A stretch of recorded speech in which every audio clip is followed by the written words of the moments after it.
Hello tout le monde, j'espère que vous allez bien. Moi en tout cas ça va super bien, je suis bien content de vous retrouver aujourd'hui. Alors aujourd'hui je vais vous montrer une petite partie que j'ai jouée en 30 minutes récemment.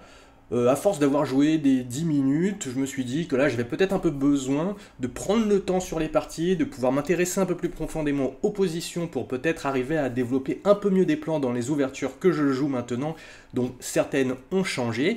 Et aujourd'hui je voudrais vous présenter un petit thème qui arrive assez régulièrement à mon niveau, à savoir la Premature Ejaculation, petit nom qu'on doit au grand maître Simon Williams et qu'on pourrait traduire en français par l'attaculation précoce, en référence à un trouble dont j'espère personne n'est atteint. Allez, on est parti.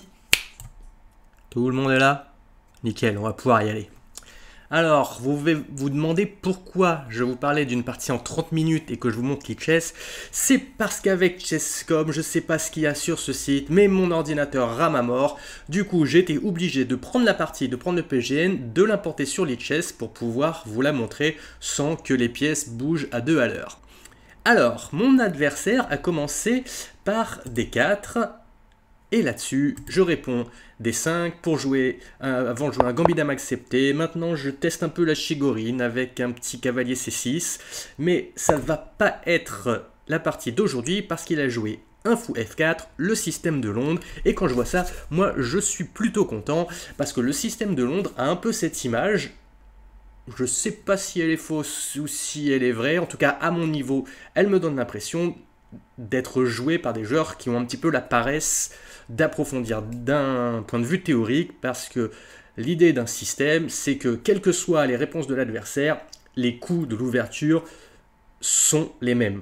C'est-à-dire qu'il joue le fou en F4, ensuite les blancs vont jouer le pion en F3, ils vont fermer la chaîne de pions après avoir fait sortir leur fou, ils vont développer leur cavalier sur F3, placer un petit pion également en C3 pour protéger tout ça, jouer leur fou de case blanche en D3 pour qu'il soit placé, voilà. Et au bout de ces 1, 2, 3, 4, 5, 6, 7 coups, ils vont commencer à réfléchir seulement, et c'est plutôt pas la bonne approche pour pouvoir avancer correctement. Du coup, moi quand je vois ça, je suis content, je me dis je tombe sur un paresseux, ça sera probablement une faute au plus que je vais monter parce que ce sera probablement plus vrai. Et moi là-dessus, ce que je joue, c'est C5. Et C5, ça donne l'impression de donner un pion parce qu'il n'est pas protégé.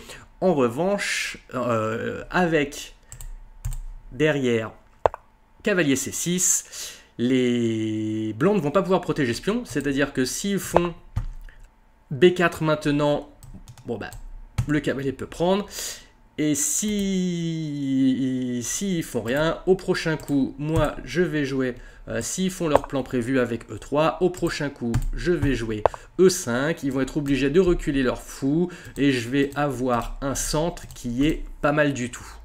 C'est pour ça que je joue C5 et mon adversaire a répondu évidemment E3 parce que le système de Londres c'est fou F4, E3, cavalier F3, C3, fou D3. Je continue avec mon petit cavalier C6 parce que là, si les blancs prennent le pion qui n'est toujours pas protégé, je peux jouer un petit E5 qui attaque le fou et qui me redonne de nouveau ce même super centre une fois que mon pion sera en E5. Là-dessus, réponse attendue, les blancs jouent cavalier F3, ce à quoi je réponds fou G4, provoquant un clouage sur la reine, me permettant aussi de sortir mon fou de case blanche de la chaîne de pions pour pouvoir ensuite jouer E6 de mon côté. Là-dessus, les blancs jouent fou G4 de façon un peu inattendue, car c'est pas la succession des coups connus du système de Londres, et je réponds Dame B6, qui est un coup qui lui arrive souvent dans le système de Londres, parce que les blancs ayant sorti leur fou de case noire, le pion en B2 est un peu faiblard, et si la dame arrive à rentrer, elle va attaquer la tour, donc Dame B6 est un coup qui est généralement joué à ce moment-là. Là-dessus, les blancs prennent, ce qui est plutôt pas mal pour moi. Je me dis que je récupère la paire de fous. Je veux pas sortir ma dame de l'attaque sur le pion B2. Du coup, je récupère avec le pion B aussi pour moi. Ce qui me permet également de prendre vers le centre. Je vais aller prendre vers D4, refaire C5 avec le pion de la colonne B. Je vais pouvoir m'installer un petit peu en centre, faire E6, ça devrait être pas mal pour moi. Alors là, le pion des blancs est attaqué, ils le défendent avec B3, qui n'est pas forcément terrible, parce que moi je suis content de voir les trous sur case noire qui sont en train de se faire. Je vais prendre assez rapidement, faire sortir mon fou peut-être par ici, et je pense que cet affaiblissement avec B3 est quand même plutôt à mon avantage. Là-dessus, je continue mon plan, j'ouvre E6, j'ouvre mon fou de case noire, comme ça maintenant mon pion en C5 est protégé. Je vais ensuite sortir mon cavalier, sortir mon fou, petit roquet, mon plan est plutôt simple. Les blancs roquent, je sors mon cavalier, développement de pièces. Là, les blancs veulent chasser mon fou avec un petit H3. Et avec ce système que j'ai mis en place, ça ne me dérange pas de donner la paire de fous parce que mes pions sont sur case blanche et mon bon fou va être le fou de case noire. Donc ça ne me dérange pas de donner la paire de fous, d'autant qu'il a perdu un pion, un temps en faisant ce H3. Et je me dis que c'est un échange qui est plutôt favorable pour moi. Il reprend de la dame, sauf que là, il ne veut pas pourrir sa structure de pion, mais ce qu'il n'a pas vu et qui est déjà un avantage pour moi, c'est que ça perd le pion en D4. Pion prend, dame prend, qui en plus attaque la tour. Il n'a pas le choix que de défendre d'une certaine façon en développant son cavalier, peut-être pas sur la meilleure case, parce que là, les possibilités de rebond du cavalier sont quand même très limitées. Et donc je me dis que ce petit coup fait plutôt mes affaires parce qu'en plus de gagner un pion, il a un cavalier pourri et ça c'est plutôt cool pour moi. Du coup, moi je continue tranquillement, des coups plutôt naturels, je sors mon fou. Peut-être que j'aurais pu tenter de le sortir en B4, mais il a attaqué le cavalier qui était défendu, il aurait sûrement redéfendu avec une tour, mais bon, je me dis, je vais le mettre en E7, comme ça, s'il veut essayer de s'attaquer à mon cavalier pour casser ma structure, au moins mon cavalier sera protégé, j'ai un pion de plus, je vais plutôt chercher à stabiliser, alors que lui, de son côté, là, il veut essayer de... il sait qu'il a perdu un petit pion, donc il veut... il veut essayer de mettre un peu le bazar. Attaque de la figure royale, très bien. Est-ce que ce pion ici, c'est vraiment sa place? Est-ce que ça aurait pas été mieux de faire un C4 d'un coup plus tard? Je pense que c'est probablement pas... Ça n'a pas la tête d'un bon coup quand même. Du coup, il faut quand même que je recule ma dame. Donc finalement, il perd un temps, mais je perds un temps aussi. Je me dis que sur cette colonne-là, elle va être probablement mieux. La colonne est ouverte, peut-être que je vais arriver à empiler un jour si j'arrive à me débarrasser de ce fou de case noire qui empêche pour l'instant parce qu'il contrôle cette diagonale là. À ce moment-là, lui, il développe ses pièces sur la tour sur la colonne. Je suis pas certain que ce soit la meilleure colonne parce que là, vous voyez, mes pions qui sont sur case blanche, ils sont quand même assez forts. Hein. Il va devoir essayer de breaker par ici, mais celui-ci, il est protégé 2 fois sur la colonne D, donc probablement que c'est pas la colonne qui va s'ouvrir le plus facilement. De mon côté, les coups sont naturels, je rock.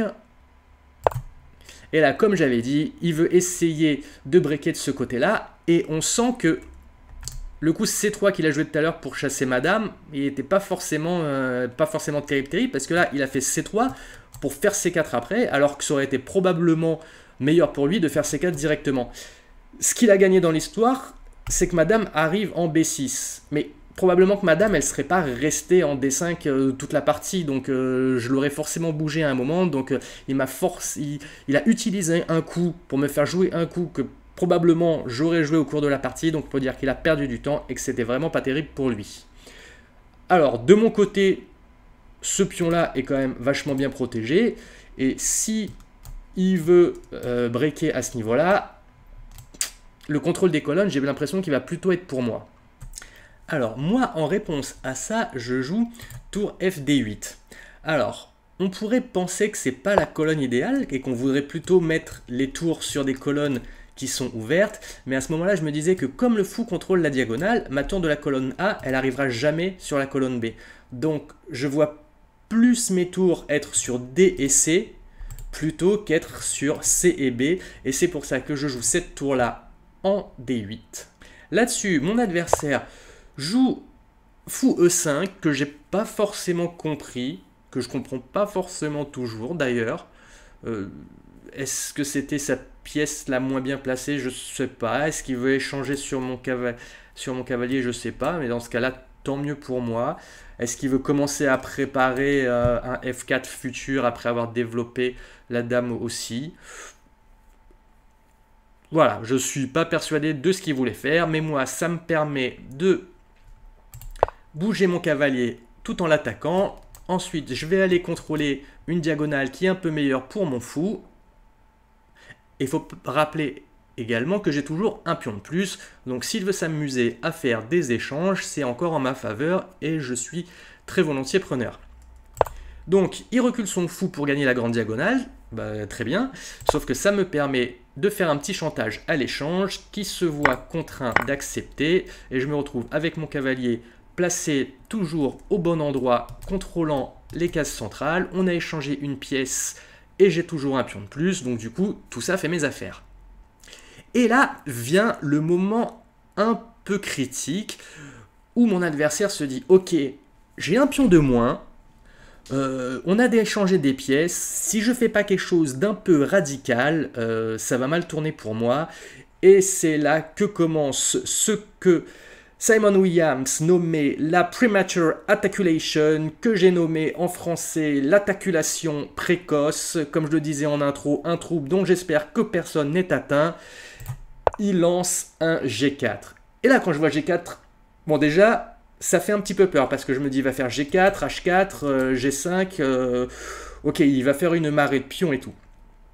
Quand on voit ça, il ne faut pas paniquer et se poser la question, est-ce que c'est une attaque qui va pouvoir mener à bien ou pas? Spoiler, j'ai appelé ça attaculation précoce, donc vraisemblablement non. Et à ce moment-là, qu'est-ce qui me fait dire ça? C'est déjà que le centre est plutôt en mon contrôle. Il n'a aucun pion central, alors que moi j'en ai un. Il veut breaker éventuellement avec le sien, mais il est protégé. Pourquoi les pions centraux sont importants? Parce que c'est le contrôle du centre qui va permettre de ramener des pièces dans l'attaque. Si on a peu ou pas de contrôle du centre, c'est très difficile de faire évoluer ces pièces dans l'attaque. Son cavalier, en plus, il n'a pas de case. Donc, c'est pas lui qui va venir. Sa tour, elle est bloquée par le cavalier. Son autre tour, elle n'est pas encore développée. Donc éventuellement, s'il veut ramener de l'attaque, il faudrait qu'il fasse du roi G2 et qu'il fasse passer ses tours sur les colonnes G et H. Donc en l'état, avec le peu d'informations que j'ai, je sens que cette attaque, elle est un petit peu prématurée et que si je panique pas, ça devrait passer. Donc je ne panique pas et je me dis que là, mon adversaire me laisse une possibilité grâce à la tour D8 de tout à l'heure, c'est de me créer un pion passé. Le pion D est passé, il ne peut plus être attaqué du côté de la colonne C, il ne peut plus être attaqué du côté de la colonne E, il va pouvoir être protégé avec mes propres pions E et C, et ça devrait être un avantage à long terme, en plus du fait que j'ai déjà un pion de plus. Alors, sans grande surprise, mon adversaire joue G5. Comme je disais, quand j'ai commencé à parler d'attaque prématurée, quand un joueur commence à faire ça, il va envoyer sa marée de pions et honnêtement, souvent, il ne pense pas forcément aux conséquences, aux possibilités de défense et il se dit, je tente le all-in, je mets le tout pour le tout, je balance les pions et on va voir ce que ça donne. Et si vous voulez mon avis, bon, déjà, il n'a pas de pièces et en plus, c'est ce que vous voyez, les boulevards qui commencent à se créer aux alentours du roi blanc et ça va faire mes affaires à un moment. En attendant, mon cavalier est attaqué et je me dis que je vais le mettre en E8 parce que en E8, il n'est pas si mal parce qu'il protège une case importante de la défense du roi, à savoir G7. J'aurais probablement pu le mettre en D7 pour qu'il l'appui un petit peu, le contrôle des cases centrales. Voilà, c'est une manière de défendre, probablement pas la meilleure, mais celle qui me paraissait le plus à même pour moi. Alors, après mon pion passé que je me suis créé, j'ai malheureusement laissé une case pour le cavalier. Il va en profiter pour ramener du monde dans l'attaque, ce qui est plutôt pas mal joué. Il va me forcer à défendre un petit peu pendant un petit moment. Je vais protéger mon pion, parce que le cavalier, quand il a bougé, il attaquait le pion une fois. Certes, il était protégé, mais s'il commence à empiler, un pion qui est isolé, c'est un peu une faiblesse. Donc voilà, je me dis, je vais le protéger. En plus, ça me fera des chemins sur cette diagonale-là, si éventuellement j'arrive à faire passer ma dame. Et je commence à penser un peu à ce plan-là, sachant qu'il a un peu mis son roi à poil en avançant tous ses pions. Là-dessus, il attaque ma dame. Et encore une fois, je ne suis pas certain que ce soit le meilleur goût, parce que, comme je le disais juste avant, ma dame, elle ne va pas rester en B6. L'action, elle n'est pas là. Je vais la ramener. Moi, je pensais la ramener par C7. Je peux la ramener également par B7. Revenir par ici. Donc, ma dame, elle va bouger. C'est pas nécessaire de venir l'attaquer maintenant. Du coup, comme prévu, moi, je bouge ma dame. Je la ramène par là où ça se passe. En l'occurrence, vers mon roi. Pour aller défendre. Et comme prévu, il continue son attaque. Hein. Vous voyez, comme je vous disais tout à l'heure,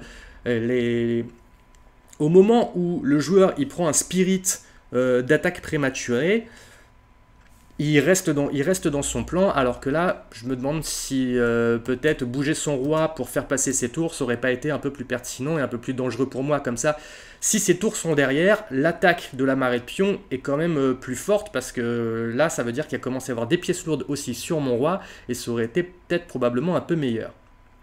Alors, maintenant, je ramène ma dame pour défendre, parce que je me dis que si les pions commencent à arriver, ça va peut-être pouvoir commencer à piquer, donc faut quand même pas flancher.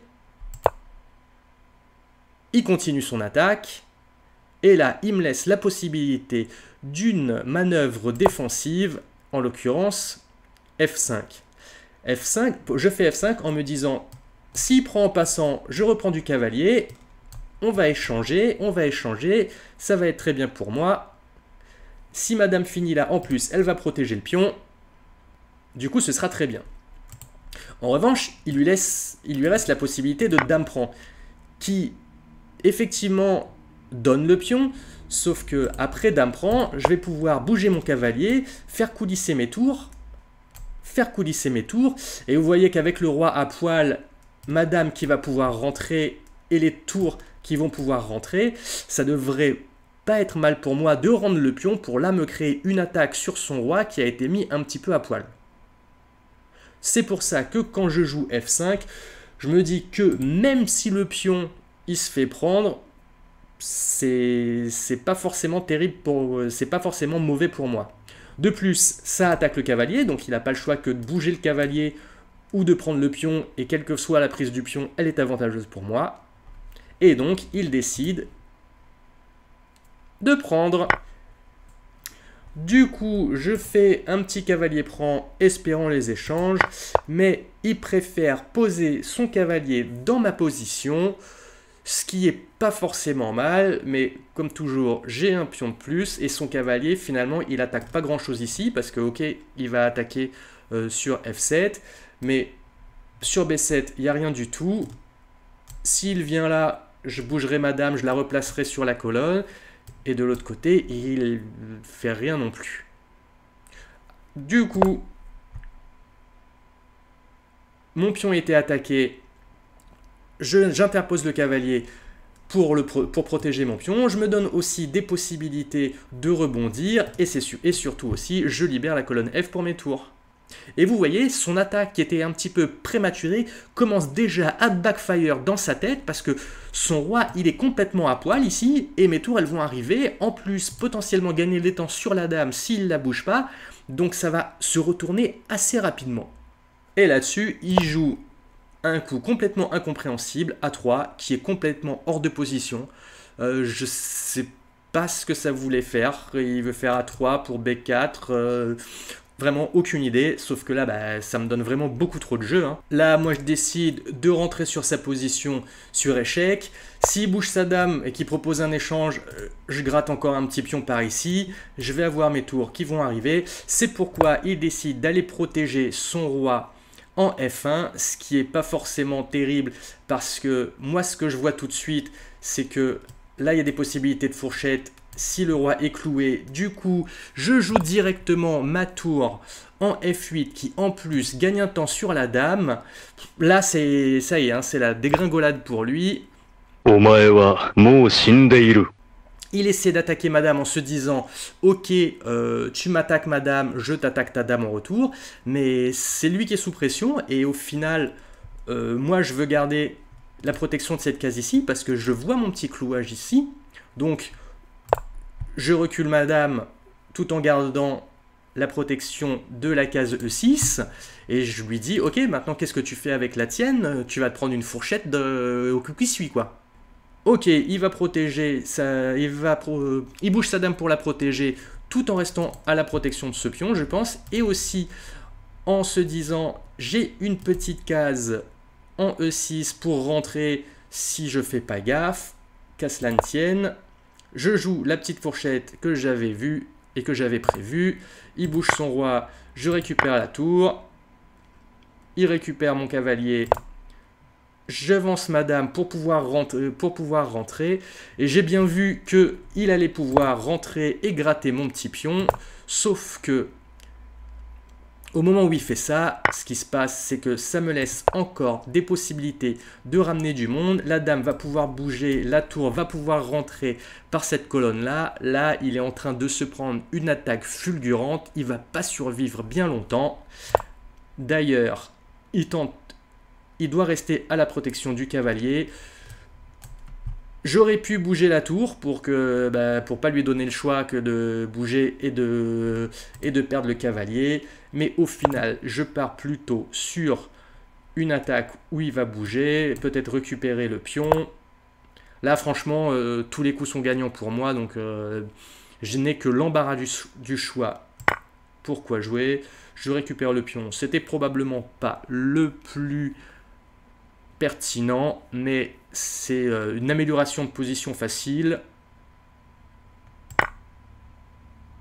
Lui se dit « Ah ah, tu m'as cloué tout à l'heure, je te cloue maintenant, parce que si je le prends, la dame elle tombe.